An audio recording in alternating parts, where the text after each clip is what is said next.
এবার ইসরায়েল আর আমেরিকা কি করবে ইরানের? এতদিন ইসরায়েল লাফাচ্ছিল তার পিছনে আমেরিকা ছিল বলে। আর আমেরিকা লাফাইতো সে অনেক পাওয়ারফুল এবং সবাই তার কথা শুনে বলে। এখন ইরানের পাশে দাঁড়িয়েছে কে আপনি জানেন? রাশিয়ার মতো পারমাণবিক শক্তিশালী দেশ, চীনের মতো শক্তিশালী দেশ, বিশেষ করে পাগলা যাকে পশ্চিমা বিশ্ব ভয় পায়, যার নাম শুনলে উত্তর কোরিয়ার কিম জং উন সে তো ডিরেক্টলি বলে দিয়েছে যে সে ইরানের পাশে আছে। এখন যদি যুদ্ধ লেগে যায় বা প্রস্তুতিও নেয় তাহলে তারা পারবে না।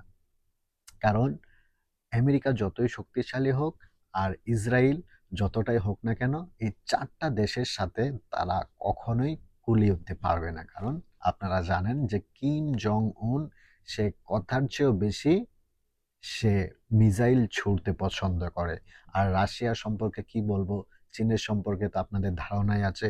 আর ইরান তো এখন বর্তমানে হট কেক সুপার পাওয়ার হওয়ার পর্যায়ে আছে।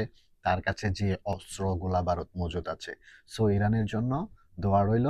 ইনশাআল্লাহ ইরান এভাবেই জয়ী হবে এবং আল আকসা ফিলিস্তিনবাসীদেরকে মুক্ত করবে।